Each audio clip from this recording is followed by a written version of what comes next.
Hello, welcome back to my channel. As always, you can call me Lore. And once again, I just got to go to my favorite Easter event, Dandy Wellington's Easter egg strut. We're gonna talk about things and maybe make some things too. Currently, I am in full spring, when the temperatures range from about 80 degrees Fahrenheit with 2 feet of snow on the ground all the way down to, a crisp, lovely 35 degrees Fahrenheit. And though the world is on fire, due to very real climate change, I'll actually be focusing on other rage-inducing sources of international unrest as I prepare for spring. I'll be honest, it has been extremely difficult for me to motivate myself in the last year to want to create and engage with the creative parts of my life. Every day the news relays a new horror that makes making videos about exploring the concepts of modern day romanticism through the lens of a silly little Pokemon outfit feel extremely trivial by comparison. But we will be returning to that though. Last summer, I went with a friend to see the Superfine Tailoring Black Style exhibit at the Met. If you remember, this is also the exhibit that inspired the theme for the 2025 Met Gala. The entire collection, curated by Monica L. Miller, explores Black style through the concept of dandyism and then how it shapes Black identities. The exhibit in its entirety was absolutely phenomenal, and as I peered through the glass, staring at a piece of lithograph sheet music, I knew I had found my inspiration for this year's look. So, are you ready for another politically charged fit because it's the only thing I feel motivated to share? Alright, let's go. The lithograph for the popularized minstrel song My Longtail Blue depicted a black man clad in a fine blue tailcoat, with the exaggerated tails nearly touching the ground. In this song, blackface minstrels created the stereotypical black dandy, an individual that believes through study and focus on their fashion and outward appearance, often at the expense of other knowledge, they may futilely attempt to elevate their own status. By mocking this pursuit of social freedom, minstrels sought to undercut any effort towards a black individual creating their own identity by recreating an imaginary re-enslavement to white social norms and faux pas. The song further depicts the character Blue having their tailcoat torn by watchmen after attempting to holler at a white woman named Sue. The song then describes no retaliation or frustration, but for Blue to then take his tailcoat to a tailor to have it mended so he may continue to wear it. It wasn't the song's point, but that's an incidental act of resilience. So there I had my starting point and my primary inspiration. A long blue tailcoat steeped in the pride and the imagination of Black dandyism. When designing the ensemble further, in my research of Black jazz dance, I came across Lois Bright Miller of the famous Miller Brothers. She was a hoofer, or as we would call a modern-day tap dancer, that is known for her appearance in Cab Calloway's 1947 film, Hi-De-Ho.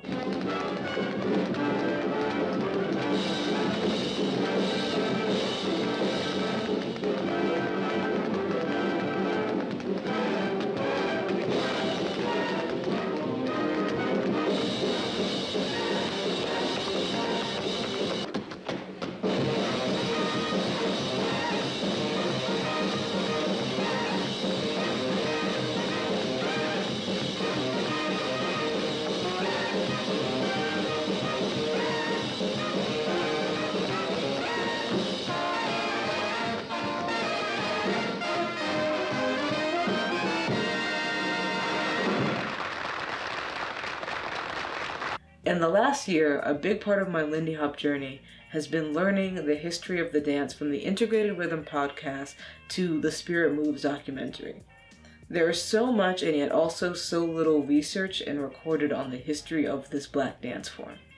This was echoed also in the Superfine exhibit when attempting to showcase extant pieces from the mid-20th century and earlier. It is a privilege to be remembered, and that privilege is often only afforded to those who have the means to curate and preserve history. Those with the means often cement history with their own values.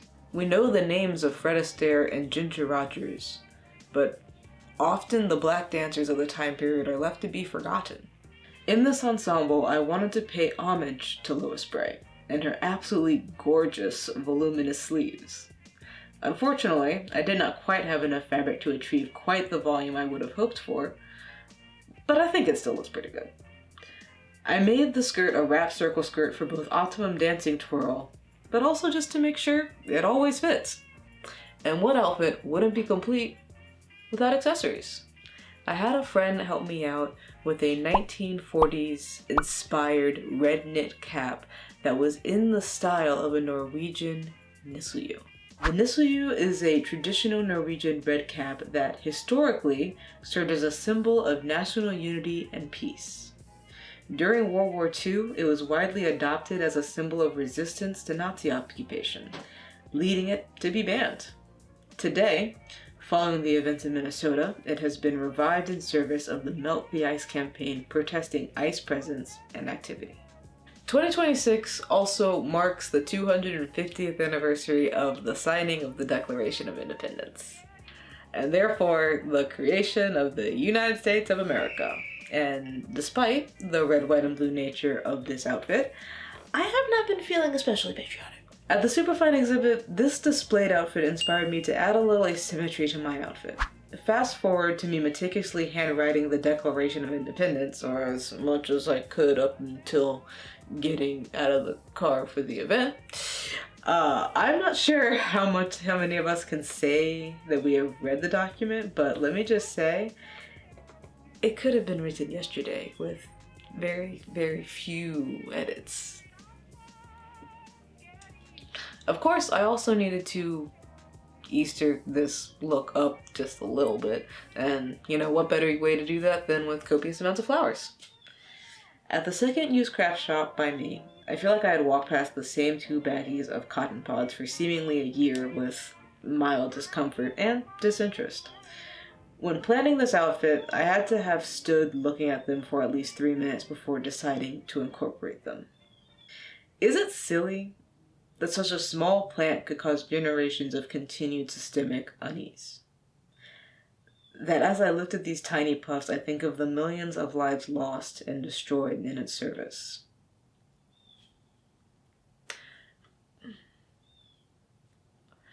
Well, what is a birthday but someone bringing up an unwanted story from your childhood?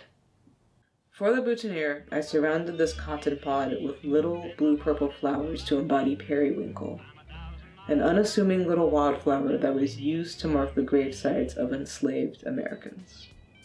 Lastly, I took this plastic egg bag, emptied it of its plastic Easter egg contents, and turned it into this functional Easter purse to complete the outfit.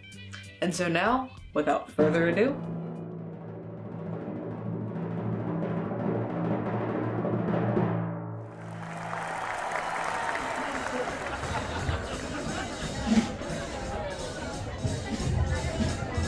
folks, if we're gonna perform something, if the bells are gonna dance something in these fabulous outfits, it's gotta be an original tune of mine, simply called Ha Ha Ha Ha Ha Ha Ha Ha Ha Ha Ha Honeydew Dolly.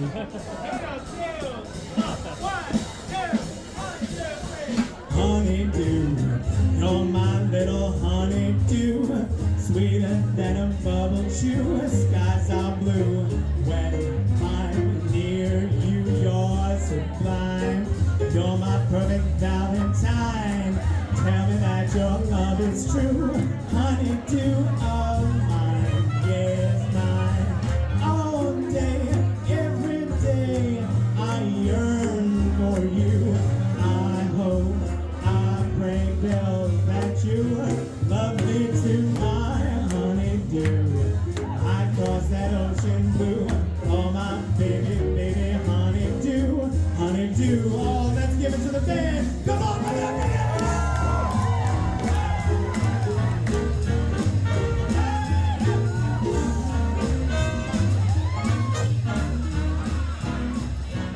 Are you getting this? Are you getting? Are you getting this? Are you getting this? I just want to make sure that I am really proud of this outfit, especially for having accomplished it in about a week's time. Is that enough time for me to make my first tailored tailcoat? I wouldn't say so. And I could say a lot of things picking it apart, but honestly, for a first try, it's not bad. It's not bad. I had a great time as always at the Easter egg strap, and incidentally, I ended up ditching the tailcoat and fabric document after the first few dances. It was warm and your girl be sweating, so. But I'm still really proud of what I accomplished. The shirt was impeccable with lovely bound French seams, and the skirt is something I'm excited to wear on the everyday. The tailcoat, it needs work. The fabric I used to it was too slinky, so I had to make up for it by reinforcing it with duck canvas, but I think it made it look too bulky after looking at the other vintage tailcoats in the room. I think it also made it hard to then get the deep pleat and the tails to stay.